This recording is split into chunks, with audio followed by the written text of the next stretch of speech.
kakaibang tsuhin ni Julia.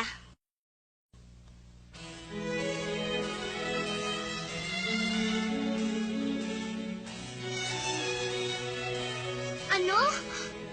Sige na, Judy. Pumayag ka na. Meron kasi akong klase ngayong hapon eh. Ayoko mag-absent. Pero bisita mo yun, hindi ba, Julia? Bakit ako naman? Iba na lang utusan mo. Mahuhuli na tayo sa klase eh. Bakit hindi sasaling utusan mo, ha? Ay, ayoko. Hindi pwede. Meron din akong klase. Ayoko. Ay, naku. Ha? Tayo na. Halika na. Sige na. Salamat, Judy, ah. Sino bang magiging bisita mo, Julia? Huh? Ang tito ko, Gerbis Pendleton. Kapatid siya ng daddy ko. Ikaw nang bahala, ah. Ah? Tito mo yun? Tama ka. Bahala ka na, ah. Ayoko, hindi ko siya susunduin. Bakit naman? Dahil tito ko siya, Judy, kaya ayaw mo? Hindi naman sa ganun, pero... Kung ganun, sunduin mo na siya. Sandali lang. Teka, ano bang itsura niya? Kakaiba. Hindi siya mahilig makipagkaibigan sa mga tao. Salamat, Judy, ah. Ayaw niya sa mga tao at dito pa siya ni Julia.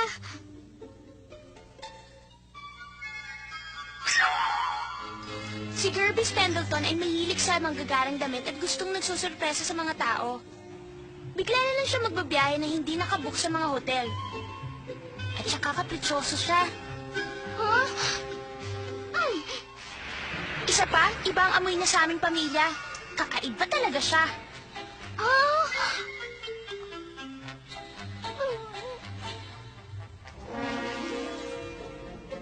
Nandun siya dapat sa pasukan ng mga alauna. Maaari mo siyang ilibot sa buong eskwelahan o ano paman. Hindi rin naman siya interesado dun eh. Mag-aalauna na. Bakit ba kailangan kong gawin ito?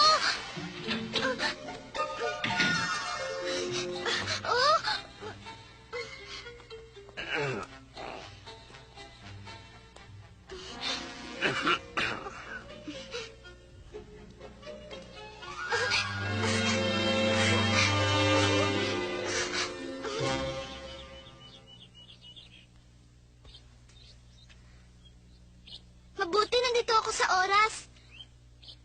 Pero siguro hindi siya darating sa tamang oras eh. Makasarili talaga si Julia. Tito niya yun, bakit ako pa? Ay, nako.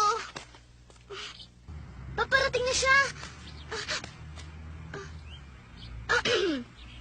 Ako po ang roommate ni Julia Pendleton. Si Judy Abbott. Hindi. Ako po si Judy Abbott. Roommate ko po si Julia Pendleton. May klase po si Julia. と言います。ジュリア・ペンデルトンのルームメイトで、ジュリアは都合があって。Naku. Anong sasabihin ko?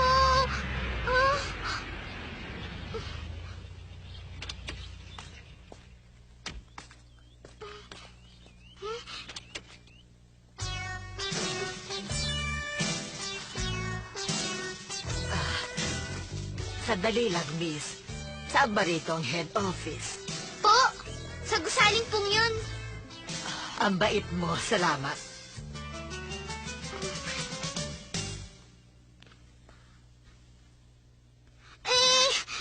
Bakit kaya ang mayayaman walang pakialam sa oras?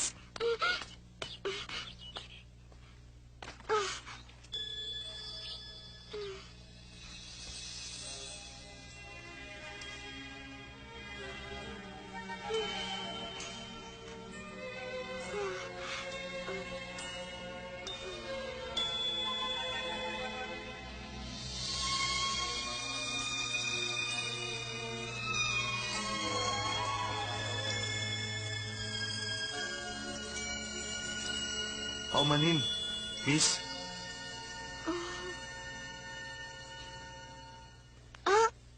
Ano po yun? Ano bang matutulong ko? Wala naman. Tapos na ba ang lunch break nyo? Opo. Wala po kasi ako klase ngayong hapon kaya nandito ako. Ganun ba?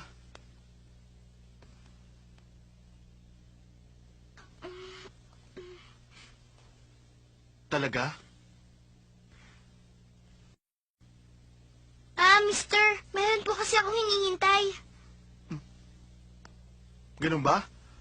Meron din akong hinihintay. Kaso hindi siya dumarating sa oras.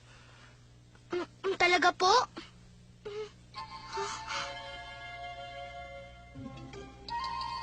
Yung kaibigan mo hindi rin dumarating sa oras ha. Ah, ah.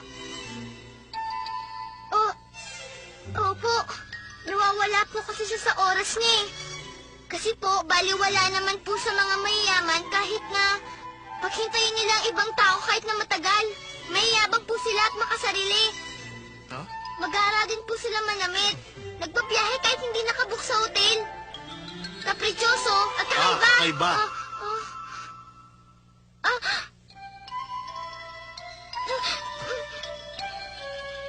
Ang akala ko kasi si Julia ang susundo sa akin. Kung ganun, kayo po yung tito ni... Yung mayabang, makasarili at kaprityosong mayaman. Sabi nga nila, ako nga pala si Jervis Pendleton.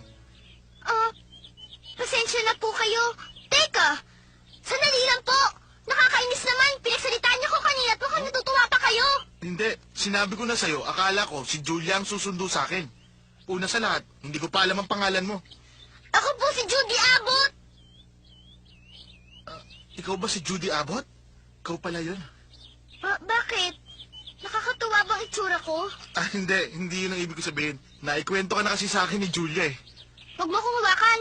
Pasensya ka na. Isa pa, hindi ka naman nakakatuwa. May sinasabi ka? Wala po.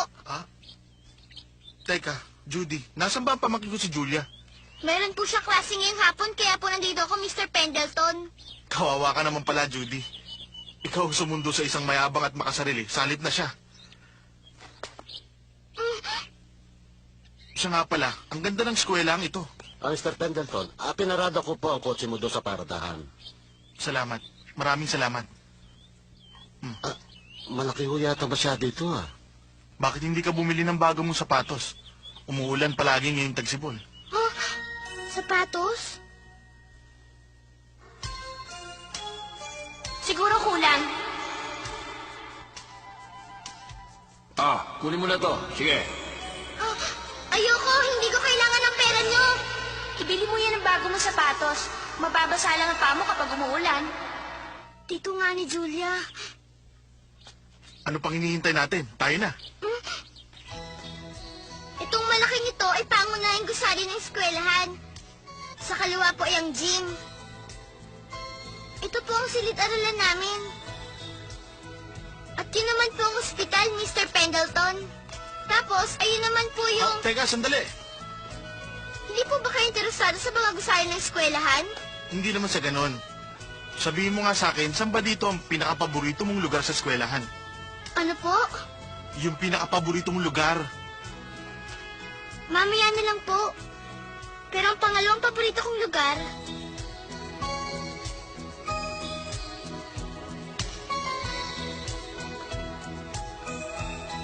Ito pala ang pangalawang lugar na paborito mo. Maganda siya. Sa taglamig po, nagiging yelo yung tubig at nakakapag-skate kami. Ngayon, saan ang pinakapaborito mong lugar? Hindi ko po maaaring sabihin. Bakit naman? Kapag itinago mo pa yon, lalo kitang kukulitin kung saan nga yun. Mr. Pendleton, may gusto po ako sabihin sa inyo. Huwag niyo pong isipin na magagawa ninyo ang lahat pag ginusto ninyo. May sinabi ba akong masama para magalit ka? Wala po. Bakit parang nagagalit ka? Hindi po ako nagagalit. Kaya lang ano? akala po kasi ng mga mayayaman, magagawa nila ang lahat ng bagay na gugustuhin nila. Ayaw mo sa mga mayayaman. Ayoko po talaga. Kung ang mga mayayaman ay inaayawan dahil lang sa pera, sigurado ako na ang taong nagtatrabaho sa bangko ay nahihirapang makakita ng kaibigan. Nagbibiro lang po kayo.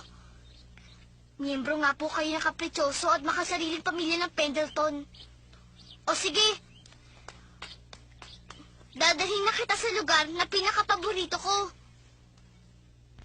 Mabuti naman kung ganon. Pero hindi ko po alam kung anong mangyayari.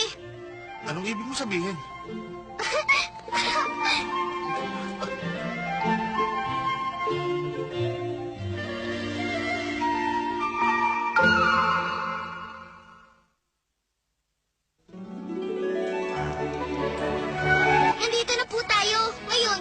sumama? Kahit po nagbibigay kayo ng pera dito, wala pong tutulong sa inyo. Ganun ba? Uupa na lang ako ng tagagawa ng bubong dahil wala nang tutulong pa sa akin.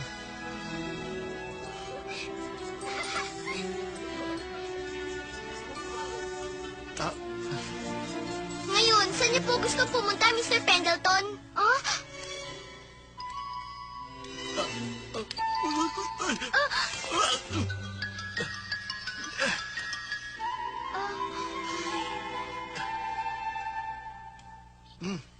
tama ka. Maganda nga ang lugar na ito. Nakikita ang buong eskwelahan. Nakakatuwa ka naman, Judy. Alam mo, sa tingin ko, ang mga ordinaryong estudyante ay hindi alam ang lugar na ito. Nakakatuwa ka kaysa sa ibang mayayaman. Ang sarap nga pala dito. Sariwang-sariwa talaga ang hangin.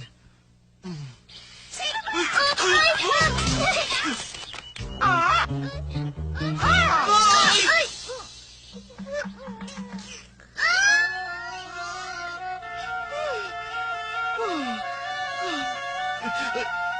Huwag kang gagalaw! Diyan ka lang! Naiintindihan mo? Tumawag kayo ng pulis! Mayroong lalaki gustong pumasok sa loob ng gang! Ay! Ano mo yan? Sino? Bakit? Ay!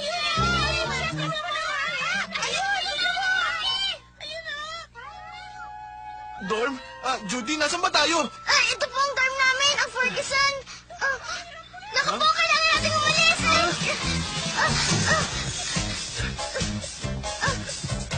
Hindi po dyan. Andyan po si Miss Tron. Ha?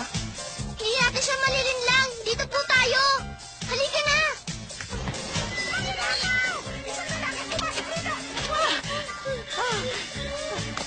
Hindi!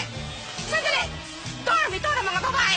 Kahit mga pulis pa kayo, maghintay lamang kayo dito! Hindi kayo maaaring pumasok! Hindi kayo maaaring pumasok! Ipaubayan nyo na lang sa akin to! Naku, pakisarado lang po ang pintuan. Bilisan nyo. Dali. Judy, sino ba to? Tita ko po. Dali na. Pwede po kayong lumabas mula dito. Mula dyan? Opo, bilisan nyo na. Judy!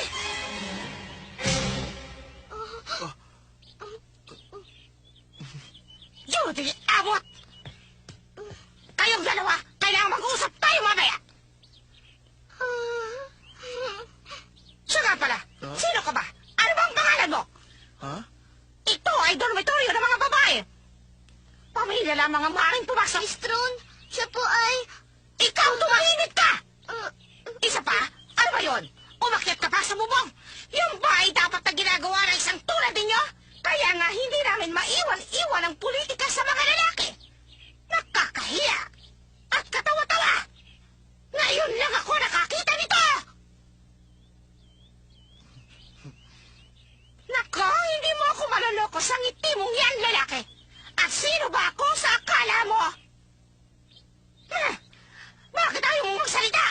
Magsalita ka ngayon din! Kung ganun, tama nga kayo, Mrs. Bakit ba ako na magkakamalang may asawa? Meron bang batas na nagsasabing dapat may asawa ang mga babae? Ganun ho ba? Pasensya ka na sa akin. Sige, ituloy mo. Siya nga pala. Nandito ako para bisitahin ng pamangkin ko si Julia. Ako ang tito niya. Ang pangalan ko'y Gerbis Pendleton. Kamusta ho kayo? Dito ka ni Julia. Ibig sabihin... Ikaw si Mr. Pendleton? Tama ho kayo. Hindi ko alam yun. Patawarin mo ako.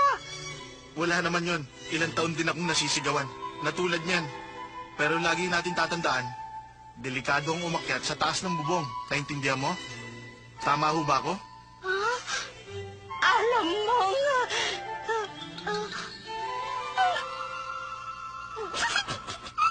Judy! Ano ang nakakatawa? Ikaw ang may kagagawa ng... Ako ng mga pulis na paliligiran namin ang buong gusali. Oh, Diyos ko! Kinagagala kitang makilala.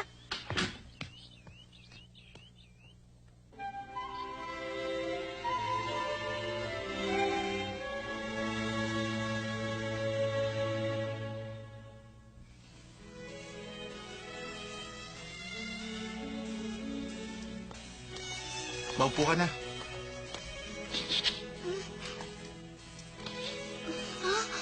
Maraming salamat.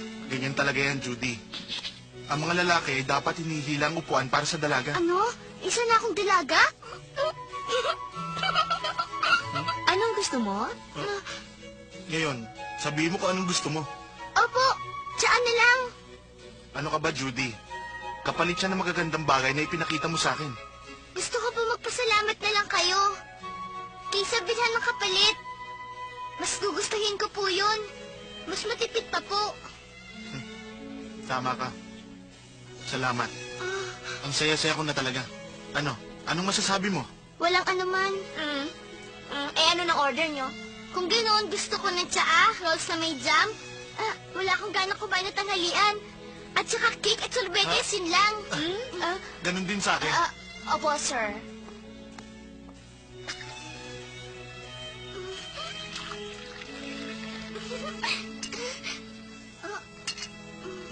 Masaya ka na ba?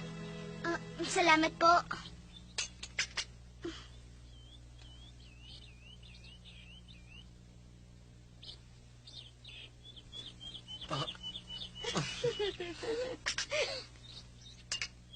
Siya nga pala, Judy. Sino yung taong nakaguhit dun sa kwarto mo? Siya ang nag-aalaga sa akin. Napakabait niyang tao. Magaling at maunawain. At tunay na isang maginoo. Talaga? Mukha nga mabait siyang tao. Gusto mo ba siya? Ha, Judy? Oo naman po. Gusto ko siya pero Pero, hindi po siya nagpupunta dito. ay, baka masyado lang siyang abala. Hindi ibig sabihin nun, wala na talaga siyang pakialam sa'yo. Alam ko po.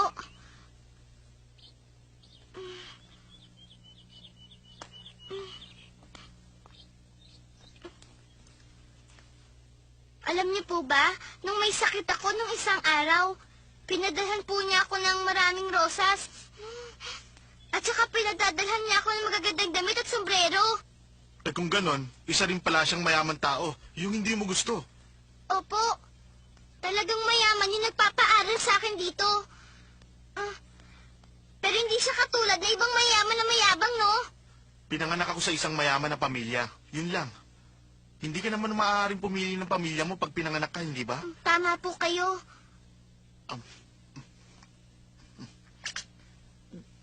Oh?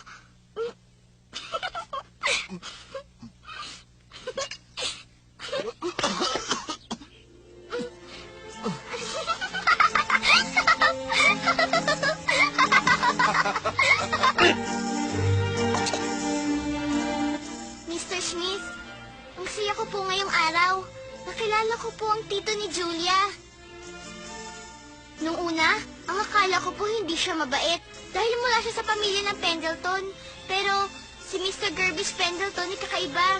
Mabait po siya. Siguro, mali lang ako ng akala sa mga mayayaman na sila'y makasarili o kung ano-ano pa. Pero hindi pala sila pare-pareho. Si Mr. Pendleton ay mabait na tao. Ah! Ha? Ayos ka lang ba? Ay! Opo, ayos lang ako. Ako na. Pasensya ka na. Natutuwa lang ako sa nangyari. Ah... Oh?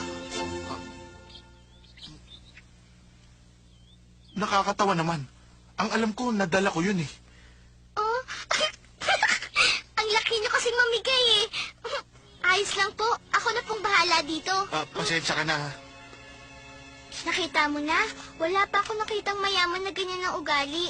Parang tulad din namin siya. Isa pa, parang pakiramdam ko nga kilala ko siya ng matagal ng panahon. Para rin siya nagiging batang muli. Isa pa, meron akong nakitang nakakatuwang bagay. Nung tumingin ako sa salamin, talagang nakakatuwa yun.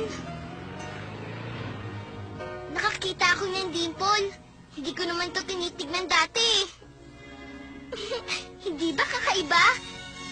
Saan kaya nang galing ito?